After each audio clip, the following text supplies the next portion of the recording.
Okay, this is a little bit of a introduction to Shakespeare, and it doesn't have to be this scary idea um, about not understanding what he's saying.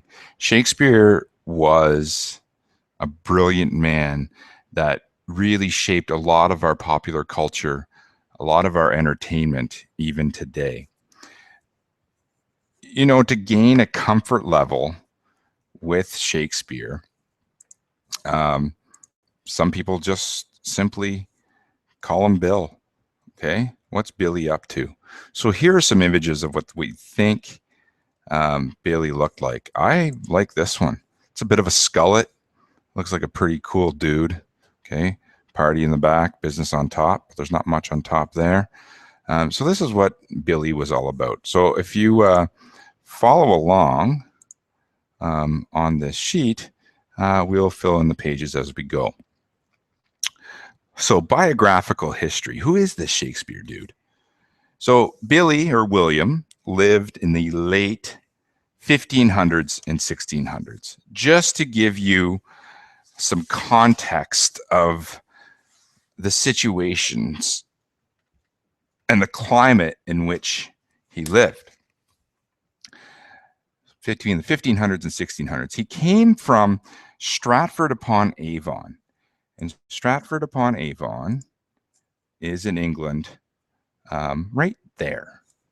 And to give you context, so not too far away from London. So where's the Shakespearean Festival in Ontario? Well, it's in Stratford, Ontario, near London.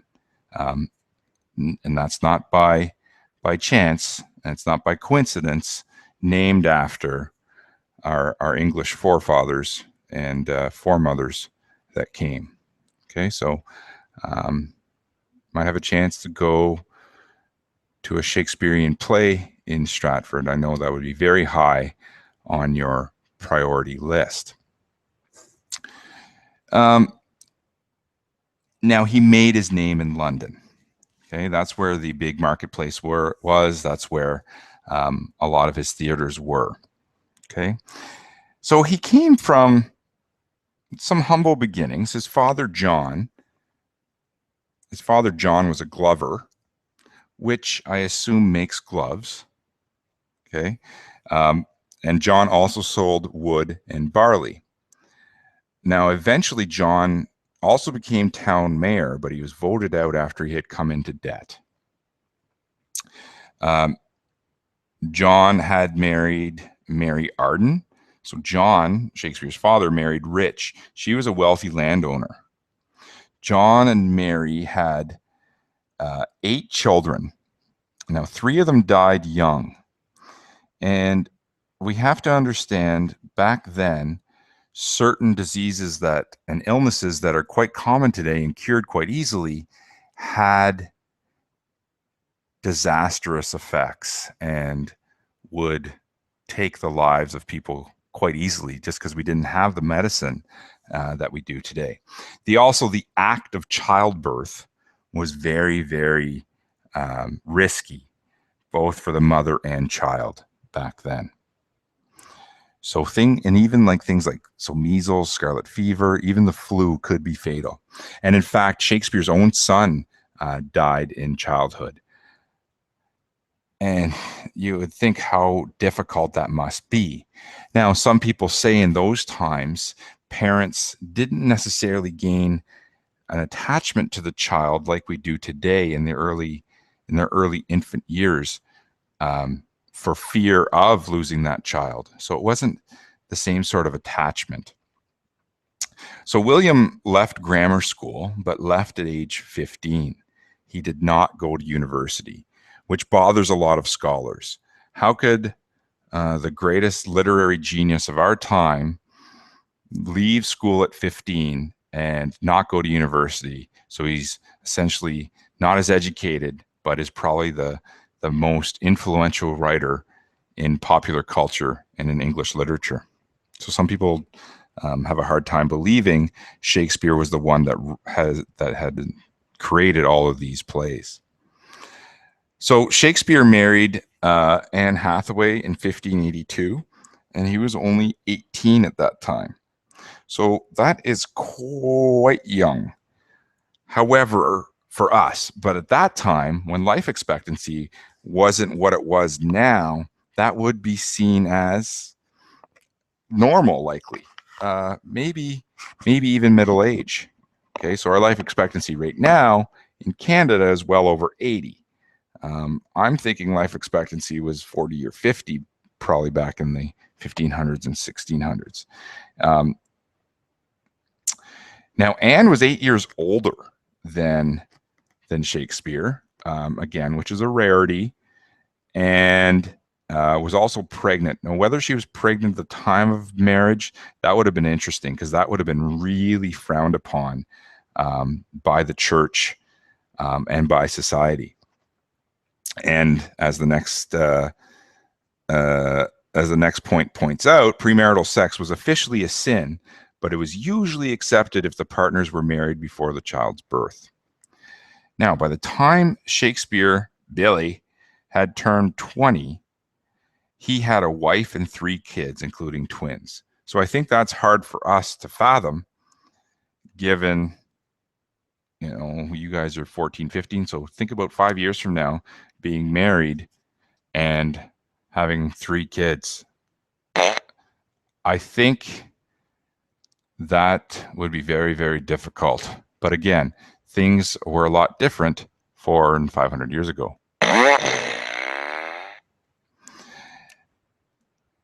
So Billy was working for his father, but his father's business was in trouble. So William had left. So they left for London.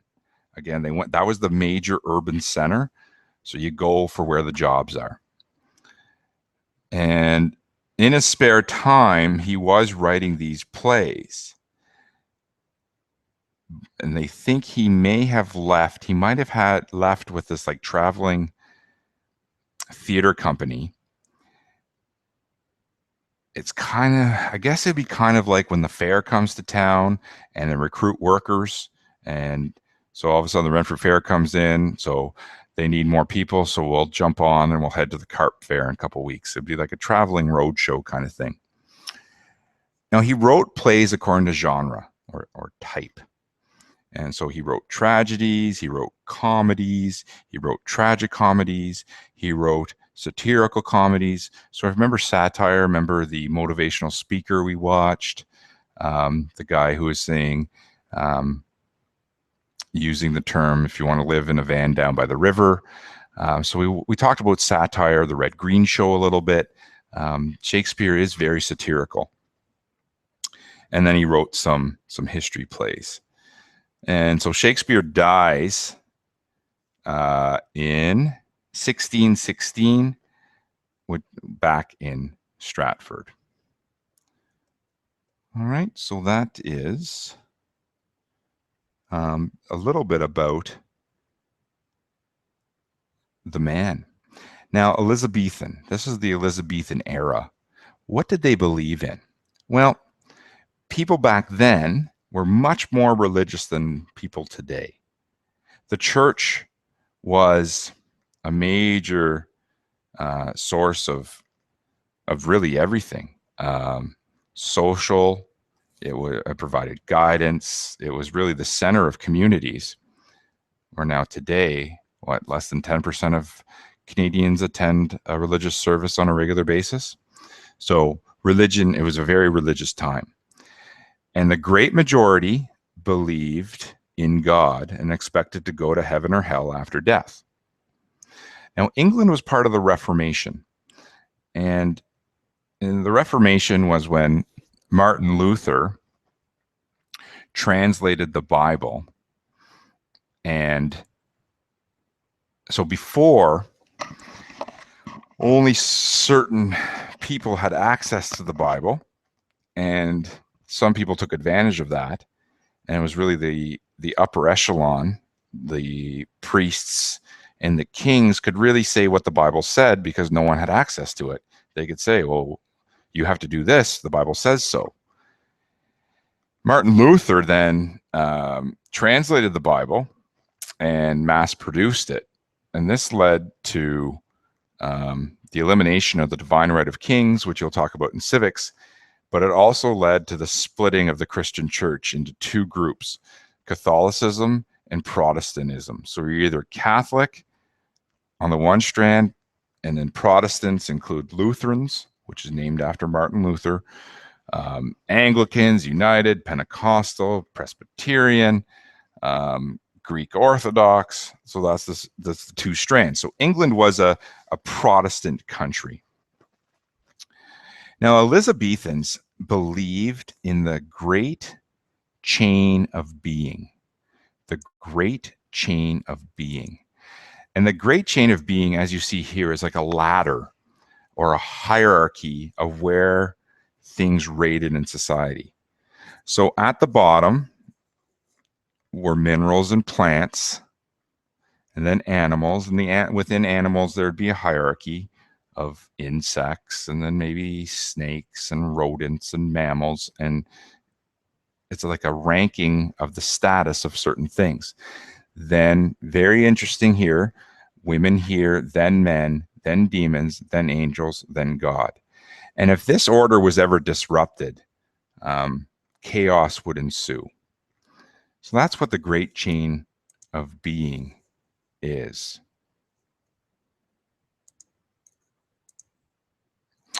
So back to our sheet here. Folklore and superstition were often as important as the beliefs of the church. They still believed in almost a sort of witchcraft, almost a sort of supernatural fate, horoscopes, things like that. Many people believed in fate, destiny, the power of the stars to foretell the future. The human body was considered a microcosm of the entire universe, a symbol or a small representation of the entire universe. And the body was thought to have 4 humors or fluids. So we are made up of black bile, which makes me gag a little bit, phlegm, also makes me gag a little bit, blood, and choler. And a person's temperament depended on the way these humors were mixed together. And, 400 years later, we realize that certain levels of chemicals in our brain do dictate our moods and our personality. So it's very interesting, something, it really set the stage for what psychology now believes in and what physiologists and brain doctors, sorry, I can't think of the right word, it wasn't too far off. Now, life in London. Does it seem like a cool place? I don't know. Life in London was cruel and harsh at this time. The poor were hungry, disease was widespread, so the population density was quite dense. Disease was carried by rats and rodents. And at the time, healthcare felt more like torture. So there's a bug inside of you. Let's smoke it out. Let's burn it out. It was not what it was or what it is today. And as I mentioned earlier, women did die in childbirth. And at the time, in the worst times of London, it was so bad that it wouldn't be uncommon to see dead babies in the street. It was that bad. So I can't even imagine that. So London was a port city, so ships coming in, ships going out, with an expanded population. People went to London. That's where the population was. That's where we're going to find our jobs. Entertainment included drinking at bars and taverns and cockfighting. So that's where you bet on roosters, and then they fight to the death. So that is well, inhumane, but cockfighting does still exist, and it is the national pastime in the Dominican Republic. So I was able to go and witness a cockfight exhibition. And so no animals were killed in the exhibition that I saw, but they put these boxing gloves on the rooster's legs. What are they called? Wherever they're sharp, whatever they're called, the sharp parts. Why can't I think of that name? Anyways, and they just kind of boxed. But in a real cockfight, they would fight to the death, and then you would bet on who, which rooster you would think would win. And it's kind of like, it's almost like an MMA type setting. You sit around in a circle, and in the circle is sand, and one owner holds his rooster, the other owner holds his rooster and release. They often blow rum into the ring. For some reason, they found that rum makes the rooster more angry, more aggressive. So it seems pretty barbaric, and I think it is. That was the pastime in England.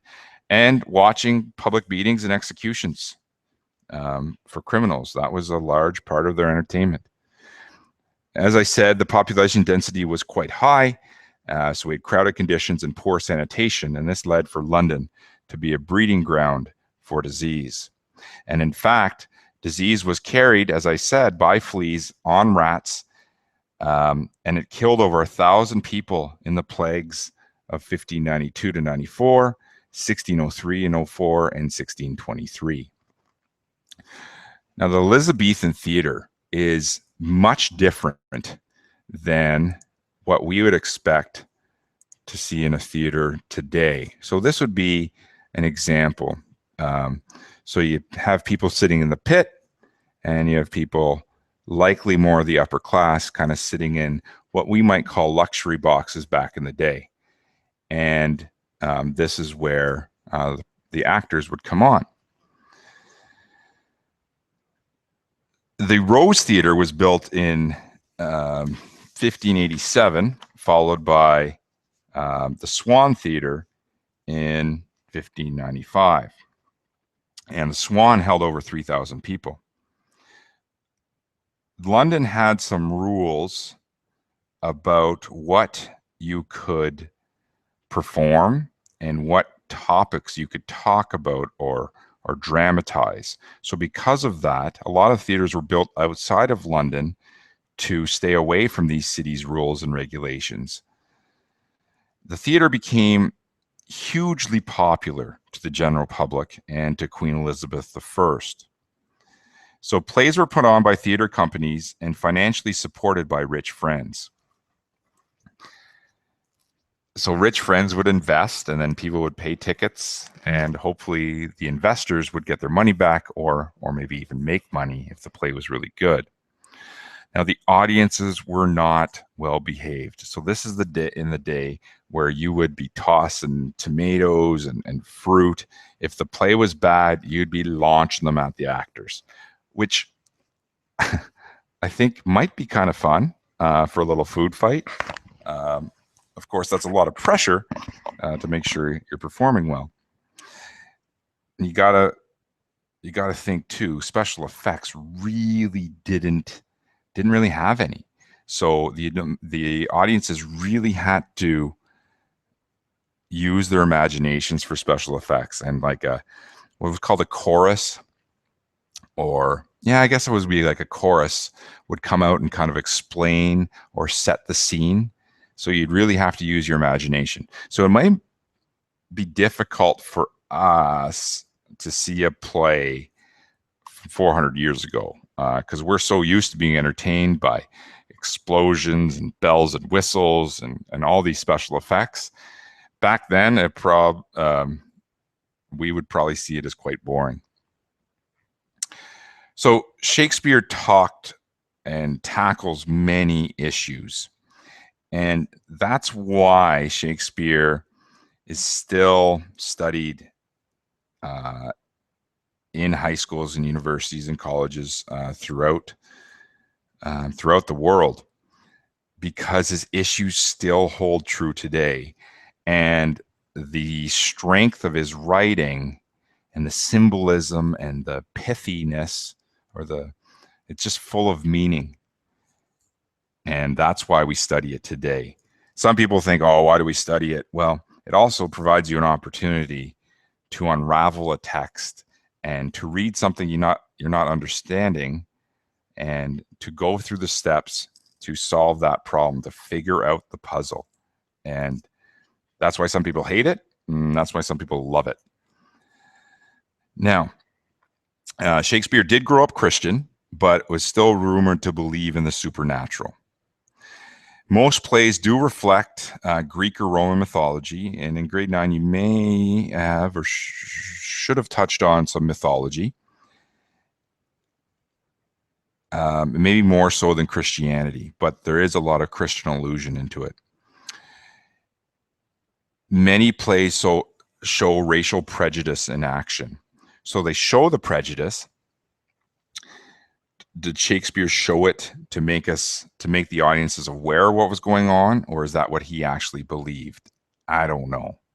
I think he showed us this racial and prejudice in action to make us think about, oh, geez, this is what's going on. We must change. The interesting thing, too, back when Shakespeare was writing plays, women could not act. They were not permitted to act.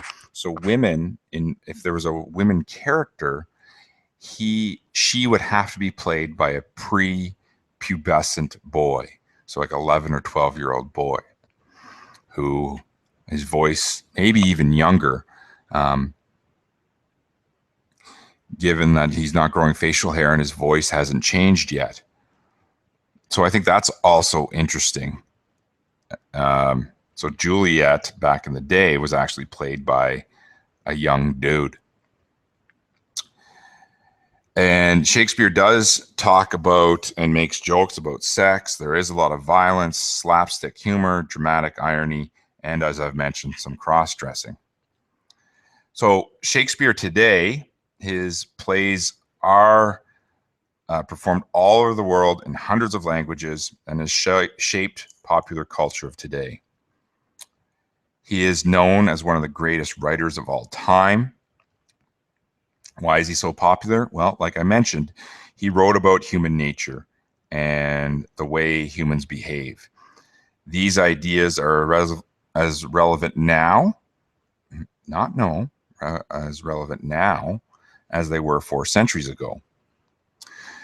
At least 2 of Shakespeare's plays have been lost, but 38 survived. Now, some experts believe that Shakespeare's plays are really the work of writers such as Francis Bacon, which is one of the best names in the league. Again, some people can't understand how an uneducated man could write this well and this much. I don't really think it matters. Again, and this reiterates this final point. Some people cannot believe that Shakespeare, who came from such an ordinary background, could have written such great works of literature. So that should prepare you for Jeopardy and for Nights of Trivial Pursuit and trivia nights about Shakespeare, and sets the stage to prepare us to study Romeo and Juliet going forward.